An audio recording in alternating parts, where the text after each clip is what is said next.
ফারাক্কা বাঁধ হচ্ছে পশ্চিমবঙ্গ, বিহার ও বাংলাদেশের জনগণকে ভূমিদাসত্ব এবং শহরের শ্রমদাসত্বে বন্দী করে রাখার গুজরাটি শিল্পপতিদের চক্রান্ত।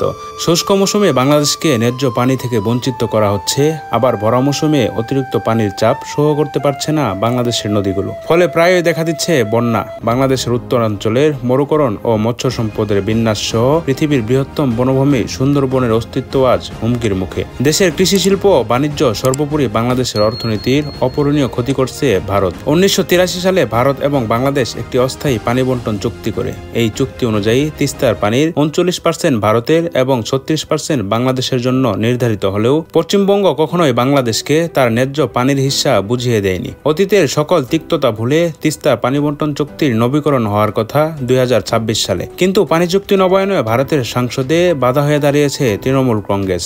আন্তর্জাতিক রীতিনীতি অমান্য করে পশ্চিমবঙ্গ কেন কি কারণে বাংলাদেশকে পানি দিতে নারাজ, তার বিস্তারিতই তুলে ধরব আজকের ভিডিওতে। চলুন শুরু করা যাক। তিস্তা নদীর অববাহিকা ভারত ও বাংলাদেশের মধ্যে সীমাবদ্ধ, তাই দুই দেশকে এই সংকট সমাধানে এগিয়ে আসতে হবে। তিস্তায় কৃষি, মৎস্য এবং খাদ্য ব্যবস্থার জন্য পানির প্রধান উৎস। পানি ও নদী শাসন, আঞ্চলিক বিরোধ ও জলবায়ু পরিবর্তন ধারাবাহিকভাবে জনগণের অধিকারকে প্রভাবিত করছে। তাই টেকসই ও দীর্ঘমেয়াদী সমাধানের মাধ্যমে নদী রক্ষা করা জরুরি হয়ে পড়েছে। 2011 সাল থেকে বাংলাদেশ তিস্তার পানির ন্যায্য হিস্সা পেতে চুক্তির জন্য চাপ দিচ্ছে। হাসিনা নেতৃত্বাধীন সরকারের দুর্বল পররাষ্ট্রনীতির কারণে কোনোই সফলতা আসেনি, কিন্তু বাংলাদেশ এবার তিস্তা পানি বন্টন চুক্তিতে কঠোর অবস্থান নিয়েছে। তিস্তা দেশের উত্তরাঞ্চলে কৃষি, মৎস্য ও খাদ্য ব্যবস্থার জন্য পানির বড় আধার। বিশেষ করে অববাহিকা সংলগ্ন প্রায় 5,500 গ্রামের মানুষ তাদের জীবিকার জন্য এই নদীর ওপর বহুলাংশে নির্ভরশীল।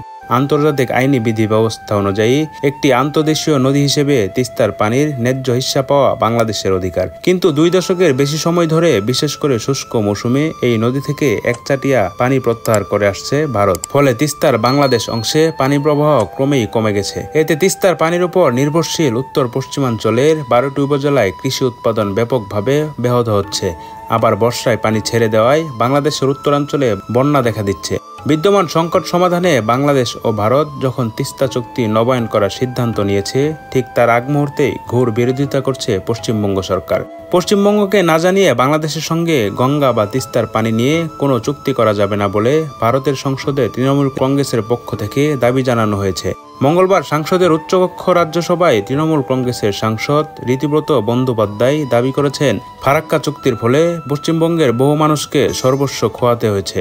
আবার তিস্তার পানির উপর উত্তরবঙ্গের একাধিক জেলার জীবনযাত্রা নির্ভর করে। তাই ভারত বাংলাদেশের মধ্যে কোনো পানি চুক্তি হলে সেটার জন্য সবচেয়ে বেশি প্রভাবিত হবে পশ্চিমবঙ্গের মানুষ।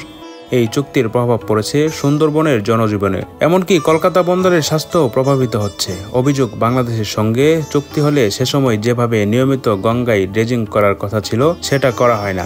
তাই তিস্তার পানি বাংলাদেশের সঙ্গে ভাগ করে নেওয়া উচিত হবে না। তাহলে কি পানির ন্যায্য হিস্সা কোনোদিনই পাবে না তিস্তা পারের মানুষ? কিন্তু বর্তমান বাংলাদেশ সরকার চাইছে 2026 সালের মধ্যে তিস্তার পানি বন্টন চুক্তির নবীকরণ করতে। তাতেও যদি ভারত সরকার রাজি না হয়, তাহলে নিজেদের অধিকার আদায় করতে দ্বিতীয় ফারাক্কা বাঁধ নির্মাণ করবে বাংলাদেশ। প্রিয় দর্শক, আজ এই পর্যন্তই। শুরু থেকে শেষ পর্যন্ত চেষ্টা করেছি বাংলাদেশকে পানি না দিতে পশ্চিমবঙ্গের আপত্তির কারণ তুলে ধরতে। ইনশাল্লাহ আবারও দেখা হবে নতুন কোনো বিষয় নিয়ে। ততদিন পর্যন্ত ভালো থাকুন, সুস্থ থাকুন। আল্লাহ হাফেজ।